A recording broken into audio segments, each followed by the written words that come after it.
Hi, David Ellenstein here, Artistic Director of North Coast Repertory Theater. Thank you for tuning in today to our theater conversations.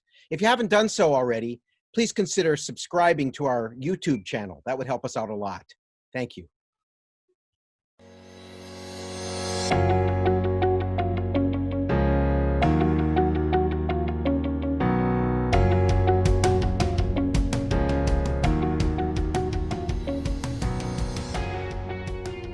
Hello and welcome to Theater Conversations. I am thrilled today to be joined by the entire production team of our Zoom recording of Human Error by Eric Pfeffinger. And before I say anything by way of introduction, I'd like to let this wonderful group of people introduce themselves to you and say what they had to do with this production, and then we'll talk about what we did. So if you guys want to introduce yourselves, that would be great. Sure. Hi, I'm Eric Pfeffinger, and I wrote Human Error. And I'm Jane Page, and I got the pleasure of directing this production of Human Error. I'm Elisa Benzoni, and I was the costume designer with air quotes. I'm Allison Spratt Pearce, and I played the role of Madeline. And I'm Terrell Donnell Sledge, and I played the role of Keenan. I'm Martin Kildare. I played Dr. Hoskins. I'm Max Macke. I played Jim.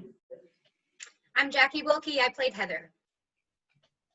I'm Aaron Rumley. I was stage manager and editor. And special effects designer and everything else on this one. So this was a unprecedented attempt by us to try and record a play on Zoom when nobody in the company was ever in the same room together. In fact, two of our actors were in different states. And we recorded this over the course of a few days after rehearsing it for about a week and a half. And then we put it together, and Aaron then took it and edited it and added the sound effects and kind of shaped the different images that we were looking at. Jane directed it from her house in Irvine, but nobody was ever together. So it was a strange experience. This was a play that Jane had brought to me about a year and a half ago, which I read and immediately liked and said, oh, I want to do this because it's funny, it's timely, it's offbeat, it's kind of the moment. And I really wanted to do it in the season. And everybody involved that you're looking at right now was involved when we were looking at doing this as a full production on stage at North Coast Repertory Theater. But then it changed due to COVID, but I didn't want to let it go. I thought it was important for us to be not only busy putting something out, but also to take advantage of these wonderful people that we had put together with this wonderful play. So what I want to do is I just want to open this discussion up and allow you all to talk about what the experience was like. I mean, I don't think anybody here had ever done anything like this. So, you know, why don't we jump first to Jane and talk about, you know, you were going to direct this as a play. You've directed many, many plays in your life, but suddenly you were faced with directing something in a way that none of us had any idea how to do. So let's just start there, and then we can go wherever we go with this conversation. Well, I was, first of all, I want to thank you for making sure that this play didn't get canceled and for finding the resources and making sure, and having Aaron on board has been such a tremendous asset to trying to do this.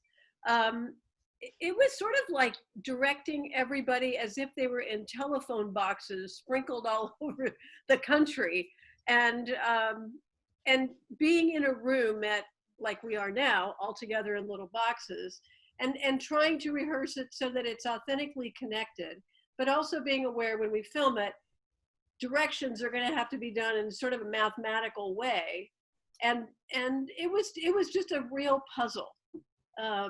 And it was like nothing else I've ever even considered to do. So I'm delighted that people seem to be having a good time. And I also think, as you've mentioned, that the play speaks to our time. And one of the wonderful things of people that I know that have seen it is that when they see it, no matter where you are on the landscape from conservative to liberal, by the time the play ends, people change their perception and their own flexibility about what those extremes are. And I think that is a remarkable feat for any play, let alone a play in this forum.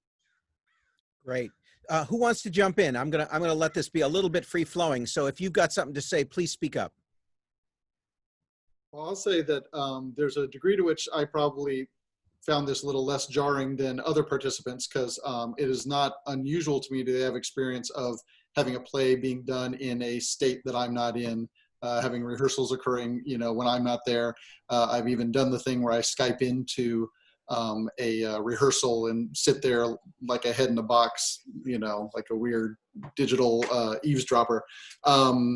So, social distancing is not entirely new to the playwright's experience, but for me to kind of have that distance and then know that everybody else is also sort of experiencing this separation, even as they're coming together collaboratively, it mostly just kind of filled me with admiration for the way you guys were bridging those gaps and creating this thing and creating the illusion of being together, even when you weren't. So I was very impressed. So I'll throw out to the actors, you were all looking at doing this on stage and preparing as if you were going to do it on stage. So how did it change, and what was the biggest challenge? What was the biggest surprise in doing it this way?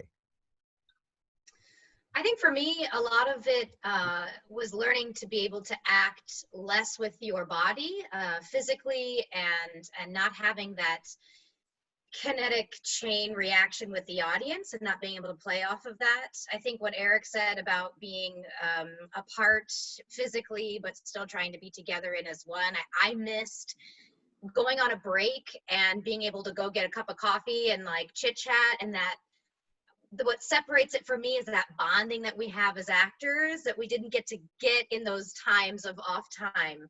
And I found that we were having more conversation, away from it all, and then having ideas coming back in. So there was bigger conversations happening throughout the course of the artistic process. There were things that were cool about it and different about it. I don't know as if for me it ever replaces what it is that we create when doing live theater. But from an actor standpoint, it was like having corners of the camera and really specifying. It was like a mix between acting for the camera and acting for the stage. But yeah, that's what I would say. We seem to adapt a technique of doing this, of making it work. It took, I don't know, at least for me, it took a day or two to figure out what the connection was. And for me, a lot of times, I know it may have been different for other people, but I was usually directly looking into camera with my scene partner, or right to the right, but usually never into someone's actual camera box. So it was really interesting because it was a great lesson for the actor of listening. And it was all about listening because there wasn't that personal connection and that energy.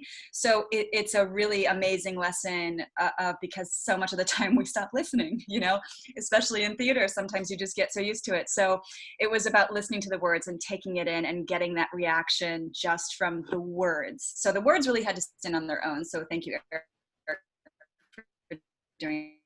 And then the casting had to be really, really right, and everyone kind of came in with their A game, and it worked out like pretty beautifully, interestingly enough. Yeah. I would say that I think whenever I'm working on a show, like the most exciting part is kind of that trust. It's almost a trust exercise. We're trusting that the group of people who will be in the room, who oftentimes you haven't met before, that we will be able to be cohesive and discover and share this story that we're all there to create together. And doing it via Zoom, it was like that to the 100th degree, because even when it came to, in this moment, I'm not really looking at my screen because I'm playing the moment, and I have to kind of feel and intuit when Allison maybe is looking or gesturing towards me, so that I can also feel that, and then to see the final product and see that, it really does feel like we were in the same space and could kinetically feel that, but we were able to do it via the ethers, which is even more crazy, but also exciting. Yeah, well, I would say, go on.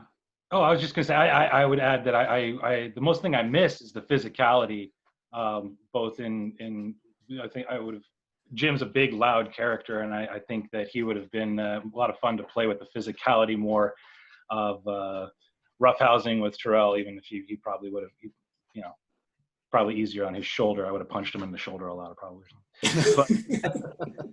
But no, that was the biggest challenge, was not being able to physically try to encapsulate all of the physicalness in this box right here, without too many facial gestures, which I don't. Yeah, for me, it really brought my attention to just how much information one gets in the theater and how much one brings. So as Jacque was saying, you bring that relationship, that warmth, that human understanding that you gain while you're talking in the green room before going up back to rehearsal. And then that influences what you're doing in rehearsal. But in terms of the performance, also when you're on stage with someone, the amount of information that, studies say is like 70% of communication is nonverbal. You're getting that nonverbal information and responding to it, and it enhances the backbone of the script, which fortunately in our case is hysterically funny off the page and tells a very clear story. But when watching the final, as Allison was saying, when performing, I found I needed the visual information. So I was looking at the box to catch what the person I was in the scene with was communicating in addition to the sound. But then I saw so many interesting things that people were doing. And then of course, Aaron, when you had to put it together, some of that information can't be shown. So for example, if you're on somebody's face, then I felt myself going, oh, but I saw what Allison did. I saw her reaction. And we don't have that because we're focused on, we can only show one thing at a time. So I guess I came away, I did feel sort of the bereavement of that when we were shooting it. Like, oh, I wish I could be on stage and see that person's entire body being in this. But just how wonderful it is that when you're in a theater, you get to pick and choose from just this, as Phil Spector had the wall of sound. Theater, it's like a wall of information coming off everybody on stage all the time, and you get the right to pick and choose. That said, Aaron did such a wonderful job focusing in on this is now, what you're going to see to carry the. Martin, what I like to say is that the way I put it is always that what I love about theater is that the actor has final cut. It's the actor out there doing it. And in film, you can be saying your most profound line and they can be showing a bird flying in the sky. So right. But also you as an audience member, you have the power of dual cut. I mean, you can cut your own film. Every play I was ever in that my mother saw was an entire cut of me and no one else. Right. Okay. So you brought up Aaron, and I want to jump over to Aaron now. So Aaron, we were lucky that we had Aaron on this for so many reasons, because not only is Aaron an awesome stage manager and production manager at North Coast Rep, but he's also technically really savvy. He's also a photographer. He's also got so many other skills. But this was a learning curve even for you, Aaron. And you want to talk a little bit about the challenges and where you thought you learned and were successful, and where if you did it again, you might look to do it. And I mean, not that I'm going to say this right now. I hope we never have to do this again. I hope we're live in the theater with an audience for the rest of the time, but who knows the way the world is right now. But Aaron, you want to jump in and talk about the experience of doing this? Sure. Well, I've been making films and editing since high school. So this wasn't a new thing for me, but it presented a lot of new challenges in the fact that when you film a movie or a TV show, you can usually have different angles and coverage and different things and shots to pick from. This, we only had one shot the whole time. And so that was the biggest challenge. But to add on to something that Martin and Allison said, they had the hard task in the fact that if they were doing a scene with one other person, it was a bit easier. But if there were 5 people or 4 people on the screen, we may have to tell them, look to your left And when they look to their left, they may not see the person they think they're talking to, but they have to rely on us to cut it together to make it work. Because when Zoom lays out the video boxes, everyone's box might be in a different position based on if their camera is on. So if Allison wants to talk to Terrell, she might have to look to her left. And if Terrell might want to talk to Allison, he might have to look to his left. And that was very difficult on them. So I applaud them for doing that. And, you know, I think ultimately it worked out fairly well in the end. They kind of all nailed it, which was great. And then, you know, as far as doing it, it was fun, but it became kind of tedious because I didn't have anything to play with. It was all one shot. So to kind of go back on what Martin said, as far as cutting, I like to keep the shots go as long as possible because I wanted to keep it in the style of theater as much as I could, because that's what it is. It's a play first. However, sometimes I had to use a different take, and that's when you would see a cut. So some of those cuts were necessary in order to help bridge mistakes, not even by actors, just recording this on Zoom. Sometimes the video would drop out or you would have audio drop out, and we would need to get around that. And so a cut was the way to do it. Sometimes it worked in our favor. Sometimes I cringe when I see it because it kind of interrupted the flow of the scene. But it was a learning process. And so, you know, if we do it again, I'll know a little bit more going forward. And I'll be able to help the director talk to the actor and understand a little bit more. But you know, I think Jane did a great job.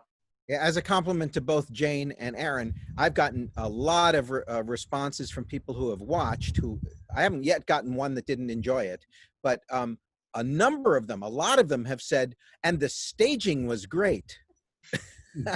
Hooray! There were some great transitions in there. A joint thing, I think, between the way Jane had the actors working with each other and the way Aaron cut it together, made it feel that way, made it feel like it was sort of staged, even though there was no staging whatsoever. Well, go ahead, Jane. One of the things that was particularly bizarre was that as a director, I'm a very physical director. I work with actors on stage. I really pride myself in the fact that I have a very close relationship with actors when I'm working with them. But I had not worked with any of these actors prior to this. And also I would be talking to them and I would be gesturing, but I wouldn't have my camera on. I go, wait a minute, I have to wave at you with my hands, go back. So, you know, it's this, you know, the connection that you're trying to make, but it defies just words. And that was, there were times I would leave and go, oh, that was just not the best way to communicate the idea, but you're limited because you're in these little boxes that are 2 dimensions. So it's a real puzzle. Aaron, were you going to say something? Something else I wanted to add too. One of the benefits about Zoom and being in quarantine, unfortunately, was we would sometimes, Jane and Elisa, when I would schedule a meeting right before rehearsal just to try things or talk about things so we could try them in rehearsal. Because Elisa did a great job of going through the actors' wardrobes and pulling pieces that might work, and then she ordered pieces as well. And we decided to go with a neutral background for everyone to help try to blend these things together. And there was one day about an hour before rehearsal, we were all on Amazon looking at different colors of paper to try to to look at, to get behind people so we could order it in time to have it delivered. And that was actually a benefit. So we would say, what does this look like? We would be on a meeting for 20 minutes and then we would send a sample of the thing to the actors for them to put up. And fortunately, thanks to Amazon, they had it in a couple of days and we could see it pretty quick because we only had 2 weeks to do this, less in terms of shooting time. So, you know, having Elisa be readily available to jump on meetings with us as well. I think I was on a run that day. I think we did it while I was jogging. You were with your dog, at yeah. Amazon. Yeah. Let's throw it over to Elisa, because you were really the only designer per se. Aaron, with air quotes, like I said. Yeah, but so this must have been like right up at the top of your list of strangest design jobs you ever had. You want to describe it a little bit? Yeah, I mean, it's definitely, like I said, I think it was a much more collaborative version of design because we all, I mean, that's what I love is working with the actors whenever I design, but this was even more so. It was really what they had from me was a series of collaged images that said sort of the first conversations that Jane and I had had about what these characters would look like, and in our wildest dreams what these costumes would look like if this was of course on stage. And then it was just mostly styling out of their own closets. And I think a lot of people in quarantine will probably relate to the fact that two of our actors had left their homes not knowing how long they'd be gone for, and so we had very limited options, and specifically with 4 seasons that we had to cover, and the changing of the seasons being such an important part of the storytelling, that not having some of those things was challenging. So we supplemented my getting to just go through our actors' closets with them and pulling out things that resembled something that maybe they'd seen on the research, and then supplemented that with, again, the wonders of Amazon, and specifically, fortunately, getting access to things like hunting gear, which I kind of predicted they wouldn't just have in their homes. So, we were really lucky that Max had all of his Ohio State stuff, though, right? And that, yes, of course. Yeah, Max, I was like, I know Max has some of these things. The American flag tank. That was and mine. The Yeah. baseball caps. It's true. The American flag tank top was mine, but the Ohio State T-shirt had to be ordered. I want to throw it back to Eric for a second. So, Eric, you wrote this play originally in what year? Boy, I don't remember. It was at least 3 or 4 years ago. 3 or 4 years ago. So, our world currently is in, we have all kinds of stuff going on. We have racial justice protests going on. We have COVID pandemic going on. We have political unrest like never before going on. Would you, if you were writing this play today, would you have skewed it any differently? Do you feel like it resonates how you want it to resonate today? I know it's a good question. I don't mean to put you on the spot. No, it's a very good question, and it's something I've been thinking about because, at the time that I was writing it, it felt sort of quasi-topical. I guess it was at least 4 years ago because it was certainly before the last presidential election. And I was writing it, and I was thinking, boy, if I finish this and send it out, and the world gets less polarized, that'll really sink this play's chances. And it does not seem that has happened yet. Unfortunately. Yeah, no kidding. When I first wrote the play, I often tell the story about how when I first wrote the play, it was sort of a very pessimistic view of the likelihood of people who do not share worldviews ever coming together on anything. It was basically it was basically sort of a despairing story in some ways. I mean, it was still a comedy, but the ending was not encouraging. I like to think that the ending is still sort of complicated. It's not a Pollyannish suggestion that we can all, get together just as long as we, split the babysitting. But the play wanted to be more humane, I think, than I was inclined to be. It sort of pulled me in a more optimistic direction, which was interesting for me. I feel like there are some elements of it that feel. Until recently, I was like, yeah, this play is still very current. The racial elements now, I sort of wonder if they feel a little soft pedaled in a way that, I don't think that these couples, if this interaction were really happening in mid 2020, would necessarily have all of the same conversations in the exact same way they're having them. So that's something that I think about. But the whole point of the play in a lot of ways is to try and not kind of grab onto any one ideological issue and have it be more about people who have certain views of the world bumping up against each other. That's in some ways, I'm hoping that kind of insulates it from necessarily being completely of the moment in regards to any one topical question. Can I say, Eric, I think that is the success of your play. I actually think that is why it is still relevant and it is still worth, because one, it doesn't, as you say, Pollyanna at the end. It says, this is not a issue that can just happen easily and people aren't going to all of a sudden just get along, which is what made me absolutely decide, yes, I want to do this play. Because if it had ended that way or the other way, I'm not sure I would have felt as strongly, but that it left it open. It left that there's possibilities. But it also is hopeful, as you say. There's hope in it, that we have to keep working at this. And so that's why I think it's still relevant. But I want to throw that out to anybody else and let you guys comment on, how do you feel? Now, you did this play in this form, which isn't quite the same as doing it, for a full run. But walking away from it now, what has it left you with?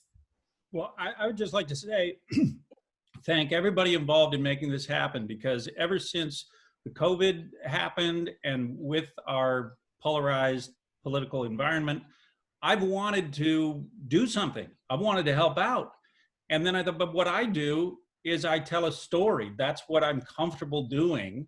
But also in terms of reaching out to the other side, I don't feel comfortable having a conversation with someone and necessarily ending up as I would trying to convince them.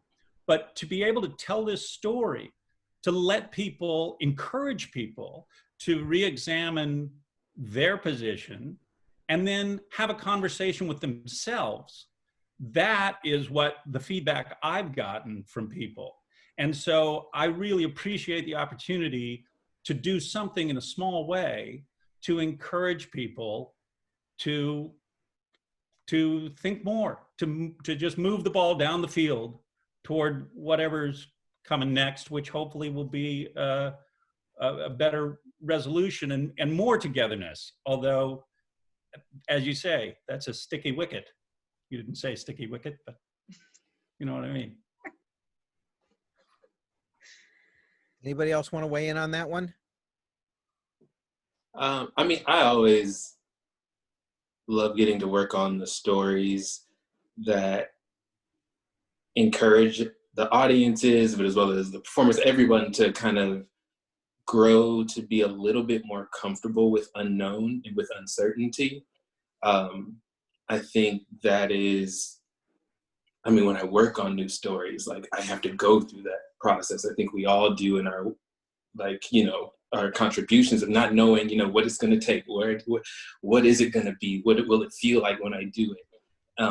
And I think this is a play where working on it, the concept, the content, all of those things kind of were in alignment about that and gave an opportunity to be there, to engage with it, to have conversations, and hopefully for audiences to have conversations about the questions they're left with and the answers they feel like they discovered. Because I think that's why we can't focus on any one issue, is we have to grow to be comfortable just being. And I think that's, I'll always take that with me. I've ever worked on it. I think too, to piggyback on that, the reason I love this play, when we read it on a table in the cafe in North Coast Rep 2 years ago, and I was like, can I audition for this play? I've loved this play because from my personal perspective, I grew up in Nebraska. I grew up in a very conservative place, and 17 years of my life were there, and now 17 years of my life have been in California. And the difference in seeing people on Facebook and social places, and just the extreme differences in both sides, and what I've thought and what I've felt in my heart throughout this entire process is we just need to get people to talk. We just need to get people to have a spark of conversation. And it's a long road, but this is a play that I felt takes that idea of these two big pillars and says, okay, here's one sliver of an issue. There are thousands of these issues out there and so much work to be done, but here's a match. Light this fire and let's sit around at the campfire and talk about it, And I felt like these characters were relatable. These characters, I didn't hate anyone off the page or on the page. I felt people from all walks of life could be like, oh, I kind of work with somebody like that. And then you have that hook into those people, and you care about them, and you care about the story. And that to me is what's made the difference in my life, in my exposure, in my growth in learning. And that's why it was important and worthwhile, is like Terrell said, is that conversation. So I appreciate that you wrote this, Eric, and I appreciate that we all got to do this. And I hope that the audiences that it does reach, it does spark that within households and friendship groups in a way that people can actually talk. Well, it's also interesting too, because I think, and I know this is not 100%, but I think the demographic of maybe your subscribers, David, and maybe a lot of the demographic of subscribers in San Diego, and, you know, are probably the age of 50 to 70, you know, and that's not a demographic that necessarily has been able to have these conversations and talk about what we're talking about. And I think it's really interesting that one of the main subjects, if not the main subject that this revolves around, is life. Right, and we all want the best thing for this life, this unborn baby. And so I think it's so interesting to kind of think about how I hope I look at this world of like, we all want the best for this new generation and for new life that's coming in. And I think that gives a really interesting and safe way of kind of coming into so many subject matters that we cover. And so hopefully that idea of wanting the best for this baby on both sides allows that conversation to happen in a group that may have not had the opportunity to talk about this. That is, yeah, I could just go ahead. Just say that that's our common humanity. I think that's what often gets forgotten when the sides go at each other, is that we're so entrenched in the us and them that we're overlooking our common humanity. And by giving, you know, that as being the beginning of the launch of the play, is literally how common that humanity is between the two, gives us a reason to want to bridge the gap. Well, I just want to say to all of you, some of you haven't even met in person, but I think once it is okay to do so, there's going to be some big hugs when you do meet.